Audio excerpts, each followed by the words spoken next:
So you want to build a team, but how does that even work? You want to create a team that is at high level and can do a great job, and we all want that. And as a CEO and a leader, it's your responsibility to create an environment where not only does your team thrive, but also constantly delivers results. Of course, there's going to be times when things happen and not everybody's going to be at their best. I get that. We've all been there. But we want to definitely make sure that no matter what, we are there, you are there for your team. I mean, who doesn't want that, right? Like, you want to build this high performing team to ensure that your business is successful. So you want to hire the right people that will help you and your business, you know, help with collaboration and accountability. So what do we look for? What are these leadership strategies that will help you build these amazing teams that you want for your business? There are a few key traits that you should look at when and building and growing and all the things with your team. It is so important to look beyond just the skills. Like, of course, they can do the job, right? What skills, you hire them because of their skills and their experiences. But what are like some key traits that will help grow your team to the highest level that you want for your business, internally and externally? Adapting. Things change all the time. And I've seen this happen so often is when there is change, some may be able to adapt to it, some don't. A lot of people don't like changes, and that is okay. But if you have somebody on your team that is not willing to grow and adapt to the changes in the workplace, then maybe they are not the right fit for you. But also, you definitely want to encourage feedback. So if there's a change, a new hire, a new system, and they are like, no, no, no, I don't want to do that, then maybe you should have a conversation and see where they're coming from. Because if you don't know, then you don't know.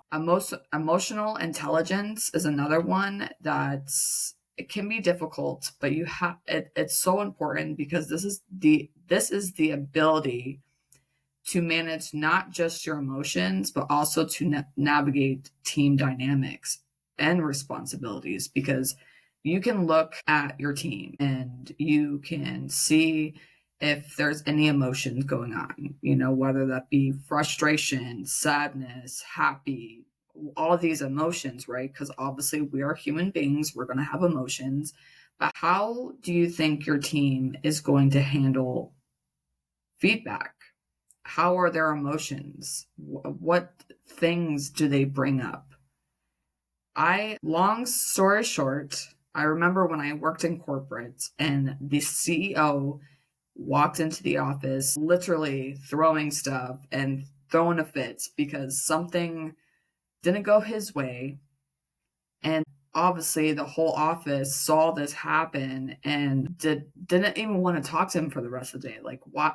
You have to be able to handle your emotions in a way to where it's not going to affect your team, because this can become way more toxic than it should be. Another trait is ownership mentality. Your team takes responsibility for their work, always finding ways to solve a problem, asking questions, making sure that they are able to do the task at hand. And if you are a team member and there's something that you are given and you know that you're not going to either have the time to do it, you don't have the resources to do it, then you need to make sure that you are communicating that. Because if you don't communicate that and you go ahead and do a task and it's not the way it's supposed to, then it's not going to be a great thing. So both the leader and management, team members, we want to communicate the fact that, well, if I can't take responsibility for this work, I don't have the resources, then that needs to be communicated. Another trait is learning mindset. Does your team want to learn? Are they willing to grow? Are they going back to adapting? Are they willing to adapt to the changes and learn and seeking out to grow and improve both personally and professionally? Because if they are not willing to grow within the business, then that comes back to feedback. What is going on? Why don't you want to learn this? Maybe they don't have the experience, maybe because they just don't want to. So, as a leader, I've seen this happen too, as like higher management, whomever's in the higher up, tends to throw things at people when they are unsure of what to even do. So you want to make sure that you look for people who are always seeking opportunities to grow. And then when you are seeing that within the team, somebody's saying, hey, I would love to learn how to do this, then that is a great indication that they are willing to learn, willing to adapt, taking ownership, and they are willing to grow within the business. Other ways that help create a high level performing team, because we all want that. We all want our teams to succeed and do the best that they can. Fostering collaboration is definitely something that should happen. I kid you not, when I see teams working together, even if they're not in the same department and they're asking questions or whatever the case may be, and they're actually like working together, it is the coolest things to witness and see happen. Because as the CEO, as a leader, when you can step back and see the fact that, okay, they got this, they're doing a great job, and, kudos to them for not having to really bother me with a question. They're going to their team members, because that's the point of hiring a team, so that you don't have to do that all the time. So a team should work as a team and collaborate together and ask questions and, create their own team meetings to where they can collaborate. So with that, you would want to create open communication channels. What I see a lot for the online space, teams use Slack, use a chatting system such as Microsoft Teams or Google Meets, whatever works for you. I know a lot of the times people are kind of like, oh, I don't want to give up my phone number. That is fine. That's why we need to create a communication channel that works for everybody on the team. And like I mentioned before, building cross-functional teams to collaborate and problem solve and brainstorm and do all those things. Another thing that's really, really cool is celebrating wins together. Now, this can happen in so many ways, but what I love to see is when it's a team meeting and the higher up, you, the CEO, whoever is leading the team meeting, will say, hey, so-and-so was able to reach their goal this week, or so-and-so took the time to reach out to another team member, like something really positive, because this is going to encourage the rest of your team to do the exact same thing. It helps with productivity, team engagement. It's a great thing to celebrate wins. That's just keep doing that, on a Monday or Tuesday or whatever you feel is the best. Like, just motivate your team. Say, hey, like, it's going to be a great week this week. I know it sounds really cheesy, because it can be, but wants you to know that if you are doing that with your team and making sure that, they're going to do great, it's that mindset. It's that mindset like, hey, like, okay, I'm going to do great today. You want to build a culture of accountability and support.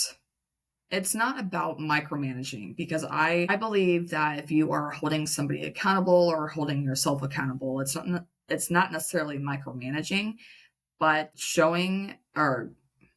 but accountability is going to help, again, with team engagement, encourages others to work well. You want to set clear expectations, making sure that you are defining the roles and responsibilities clear, because if you do not, then that's when things get muddy and people are just like, well, this is what I was told, but it's not really written out in words to tell me, like, this is what I'm supposed to do.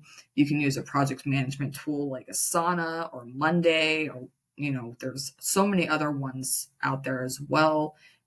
regular check-ins. This doesn't have to be like a call every week. It can be just, again, in your communication channels, like, hey, just checking in, making sure that you have everything that you need to be able to do your job. And for you as the leader, you want to practice strategies that are going to nurture the growth within your business, within your team. You want to lead by example, because if you don't lead by example and you do something that is off the cuff, then your team's going to, well, Sarah did that, so I'm going to assume that that's how the business is run. So no, you want to lead by example.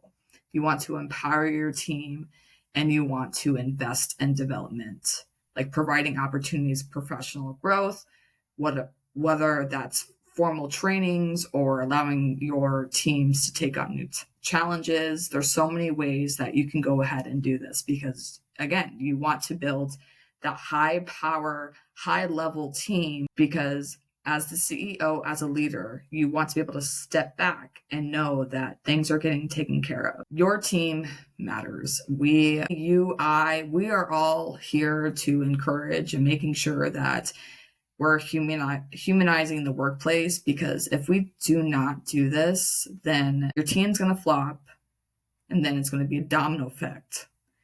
So the way your business is internally is going to affect the way it is externally. And if you have a really good, high-level performing team, think about your customers and your clients. They're going to be like, okay, I want to keep coming back to this team because they are amazing. They help me in doing whatever I can to be able to get my business, get it out there, making sure that things are getting done, because that is great. And then people talk. They're like, okay, I'm going to refer you to this business because you cannot believe how great this team is. They communicate. They have these great traits that I want to work with. So you invest in your team success, and the returns are going to be amazing, because you never know until you just do it. Don't forget to sign up for the Learning Center. I will leave the link in the description below, because you will get all the great happenings, and you will get information and blog posts and just all the great things to make sure that your team, your business, and everything in between is set up for success.